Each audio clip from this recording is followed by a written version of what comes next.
An orphan shared his meal with a beggar, never guessing he'd inherit a fortune.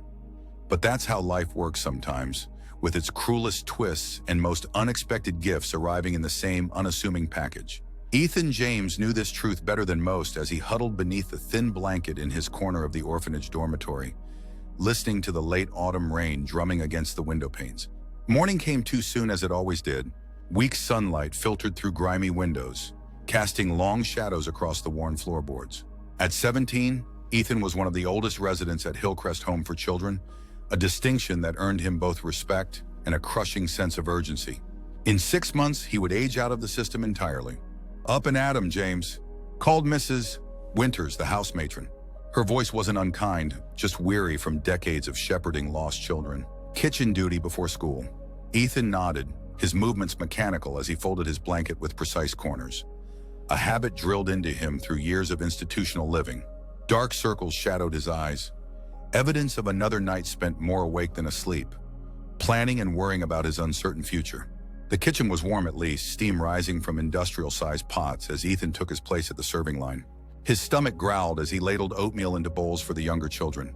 Each scoop measured exactly to institutional standards. The smell of cinnamon and brown sugar made his mouth water, though he knew the sweetness was spread thin, barely enough to taste. "Can I have extra, Ethan? Please?" 10-year-old Sophie looked up at him with hopeful eyes, her small fingers clutching her tray. Ethan glanced around before adding another small spoonful to her bowl. "Our secret, okay?" Her smile was worth the risk of Mrs. Winters' disapproval. These small rebellions were all he had to offer. Extra oatmeal, a shoulder to cry on, stories whispered after lights out. In a place where possessions were few and privacy non-existent, kindness became its own currency. His own breakfast was consumed quickly, between helping the youngest ones find seats and wiping spills. By the time he shouldered his threadbare backpack for school, the persistent hollow in his stomach remained unfilled. "Ethan, wait." Mrs. Winters caught him at the door, pressing a paper bag into his hands. "I saved you a proper lunch today." "Shh, you're too thin." The unexpected gesture caught him off guard. "Thank you, ma'am." Her usually stern face softened momentarily. 6 months, James. Let's make sure you're ready." The weight of her words followed him out into the chill November morning. 6 months to somehow prepare for a life he could barely imagine. One without the structured routine of the orphanage, but also without its safety net, however thin and worn that net might be. High school was another world entirely, one where Ethan existed on the periphery.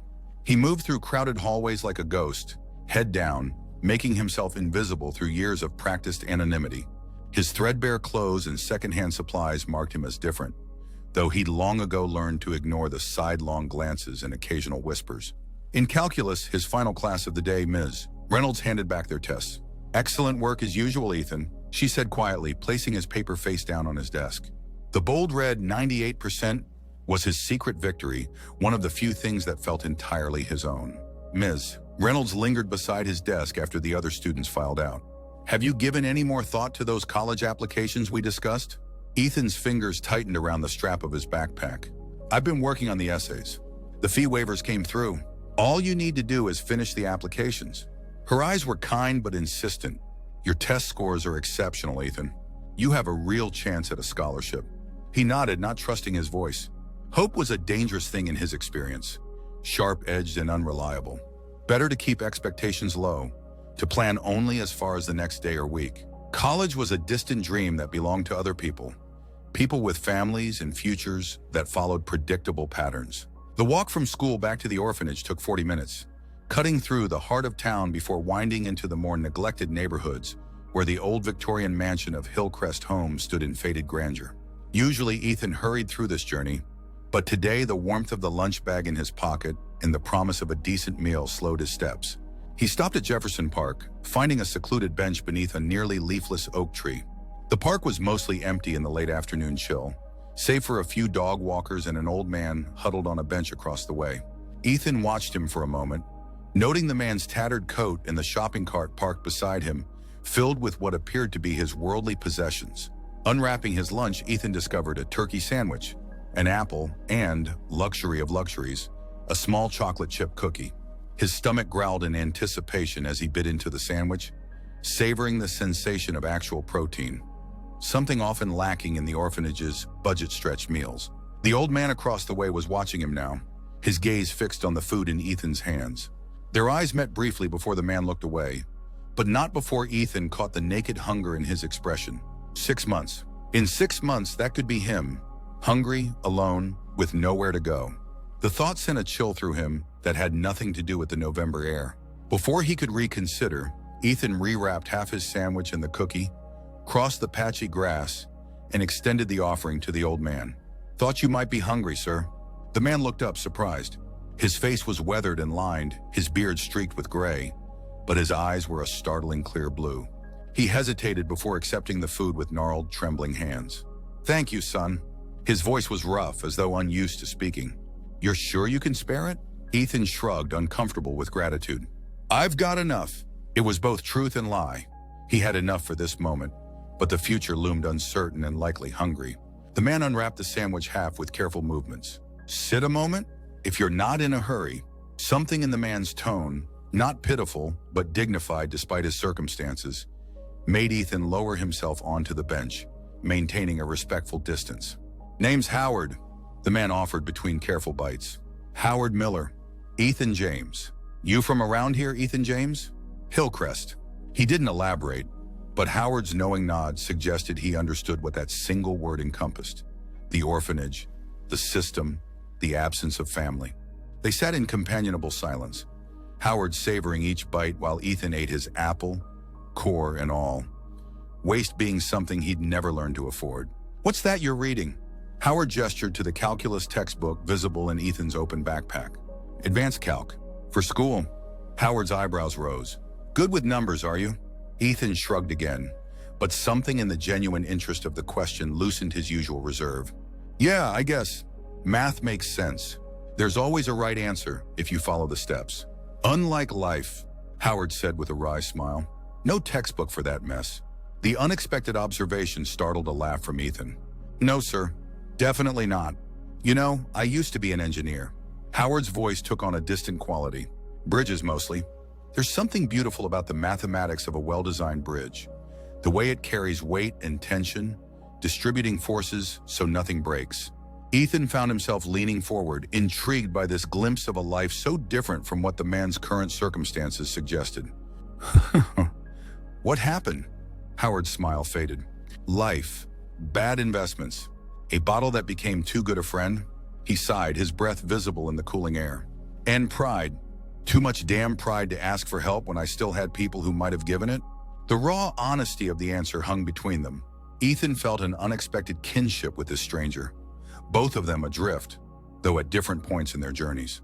"I should get back," Ethan said finally, aware of the deepening shadows. "Curfew." Howard nodded, carefully folding the sandwich wrapper into a neat square. "Thank you for the meal. And the company. Maybe I'll see you around," Ethan offered, surprising himself. "I'll be here." Howard gestured to his bench with a hint of self-deprecating humor. Not exactly overbooked with appointments, walking away, Ethan felt the weight of eyes on his back, but resisted the urge to turn around. Something about the encounter had disturbed the careful equilibrium of his existence. The rigid self-reliance, the emotional detachment he'd cultivated as armor. He'd given away half his precious lunch and yet somehow felt fuller than before. Over the next weeks, the bench in Jefferson Park became a regular stop on Ethan's route home.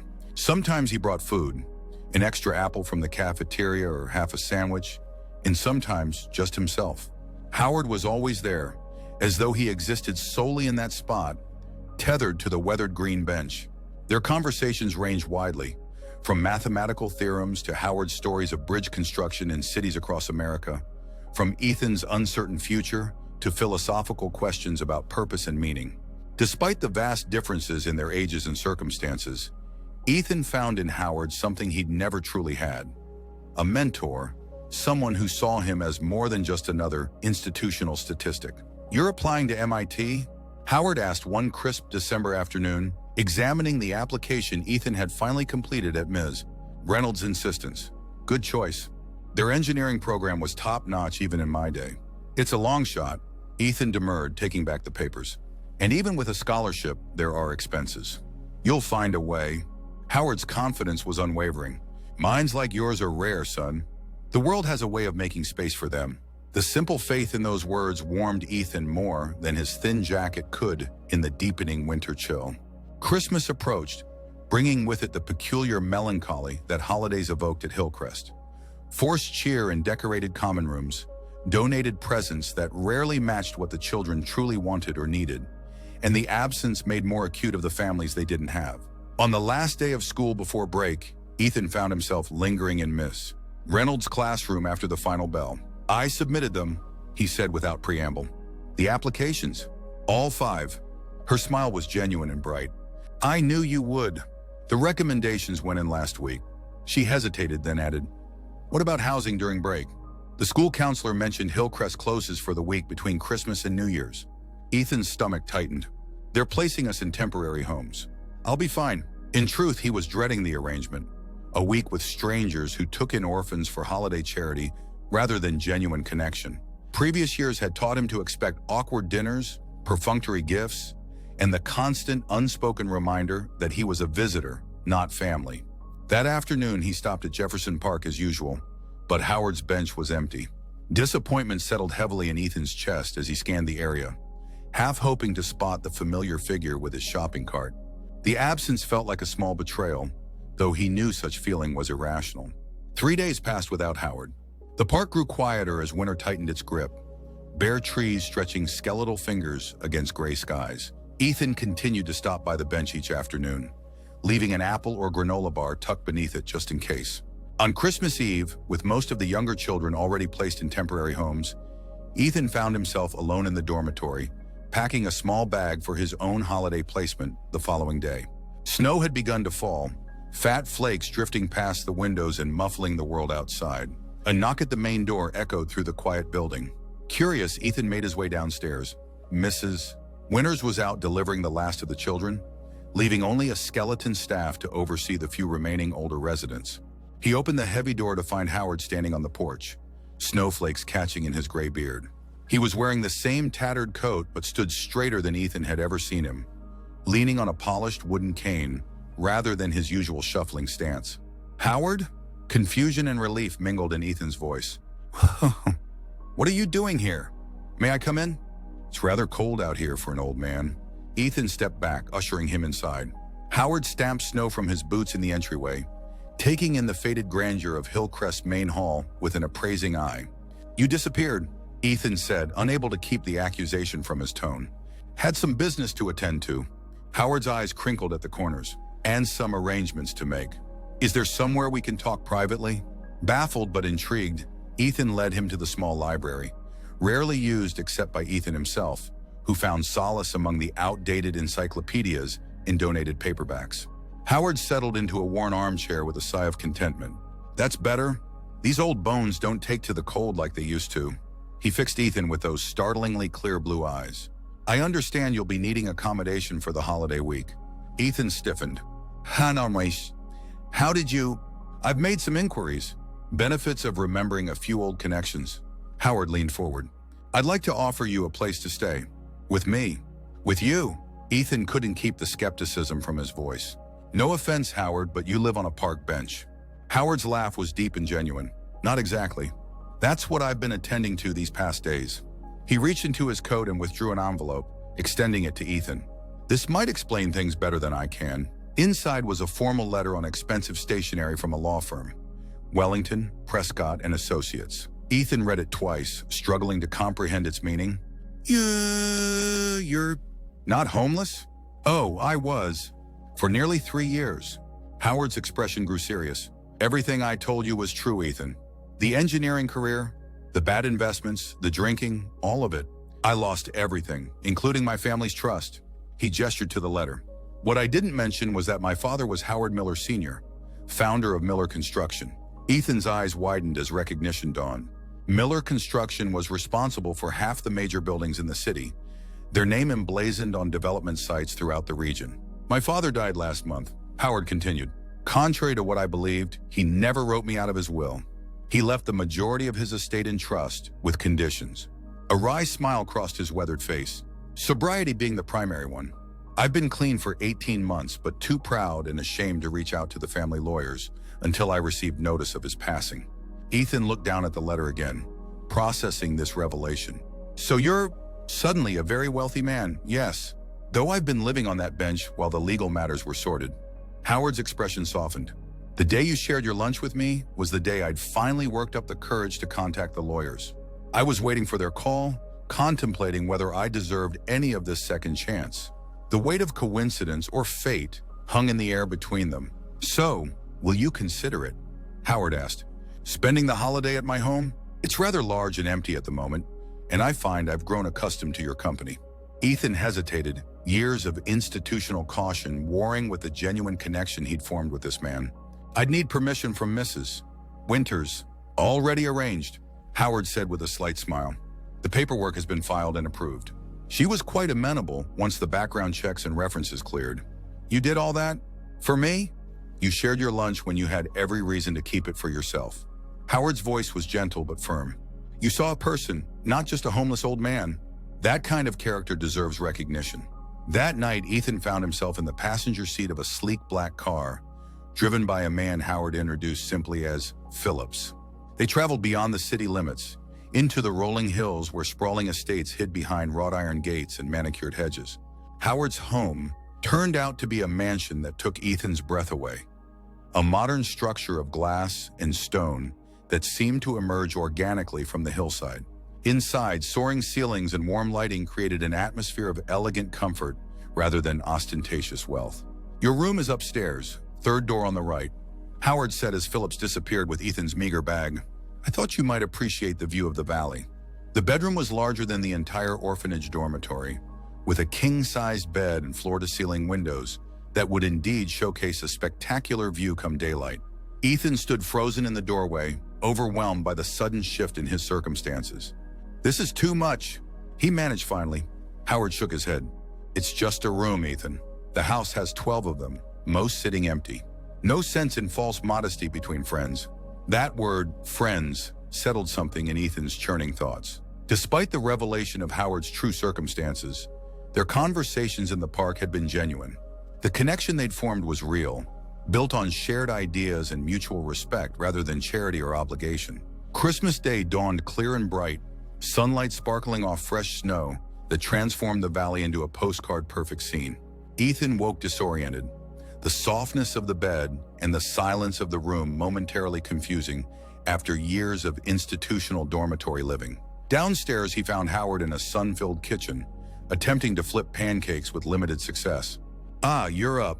Perfect timing to rescue breakfast. Howard gestured ruefully at a misshapen pancake. Turns out wealth doesn't automatically confer culinary skills. Ethan laughed, the sound surprising even himself with its ease, and took over at the stove. They ate at the kitchen island rather than the formal dining room, trading stories in comfortable silences as morning stretched toward noon. I have something for you, Howard said eventually, sliding an envelope across the granite countertop. Merry Christmas. Inside, Ethan found not a gift, but a formal proposal.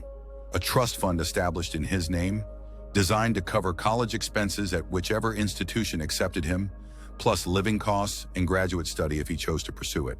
Howard, I can't, he began, his throat tight with emotion. You can and you will, Howard interrupted firmly. Consider it an investment, not charity. The world needs minds like yours building its future bridges, literal or figurative. Ethan stared at the document, the figures swimming before his eyes. Why me? You barely know me. Howard's expression grew thoughtful. When I was at my lowest point, sitting on that bench with nothing but regrets for company, do you know what I prayed for? Not wealth or comfort or even family reconciliation. I prayed for purpose, for some sign that my life still had meaning beyond my failures. He reached across the table, his hand covering Ethan's briefly. You were that sign, son. That half a sandwich wasn't just food, it was dignity offered without conditions.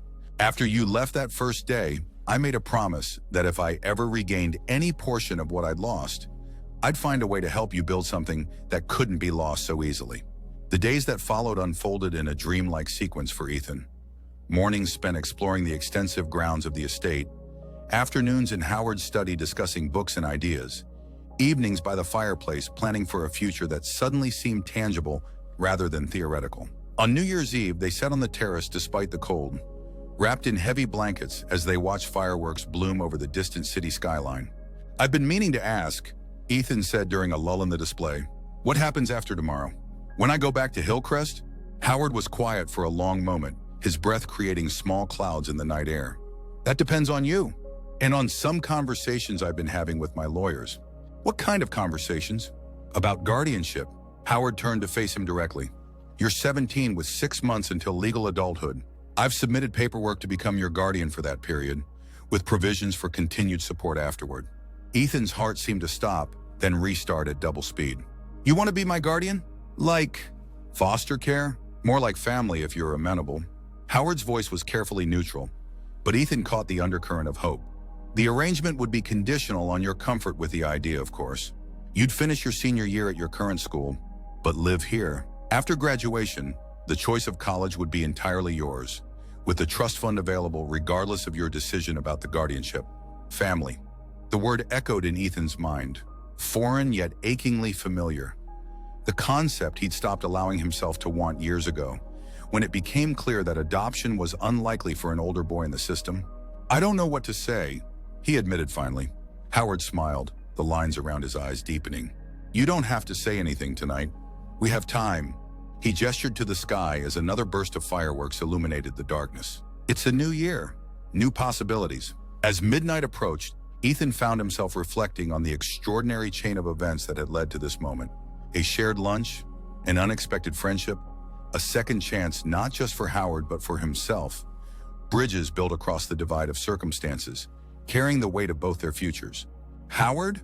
He said as the clock struck 12 and the sky erupted in a symphony of light and color. I'd like to stay.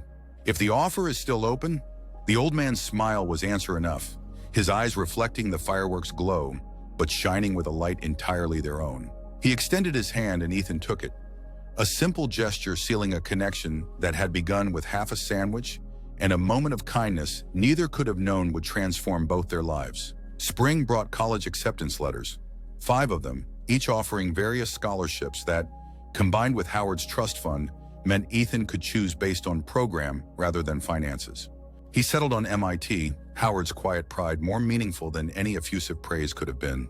The day before graduation, they visited Jefferson Park together, sitting on the bench where they'd first shared conversations and possibilities. I've been thinking, Howard said, watching a young family play frisbee on the grass, where months before he'd huddled against the cold. About bridges again? Ethan smiled, accustomed now to his guardian's philosophical tangents. What about them? The best ones aren't just functional, they're beautiful. They connect places that would otherwise remain separate, creating possibilities that didn't exist before. Howard turned to him, his expression serious. You built a bridge when you sat here with me, Ethan. You had no reason to believe I was anything other than what I appeared to be. Yet you offered connection anyway. I just shared a sandwich. Ethan demurred, though they both knew it had been more. You shared humanity. Howard's voice was soft but certain, and in doing so, you helped me find my way back to my own. As they walked back to the car where Phillips waited patiently, Ethan reflected on the strange symmetry of their story. How an orphan and a man who'd lost everything had somehow, through the simplest act of kindness, found in each other the family neither believed they would have again. The fortune Ethan would eventually inherit was measured not just in the trust fund or the eventual Miller construction shares Howard had amended his will to include, but in the immeasurable wealth of belonging, of purpose, of bridges built to span the distances between people and possibilities. An orphan had shared his meal with a beggar, never guessing he'd inherit a fortune. But the true inheritance, Ethan knew as he looked at the man who had become the father he'd never expected to find, was the lesson hidden in that simple act, that sometimes the greatest wealth comes disguised as the opportunity to give when you have every reason to keep for yourself.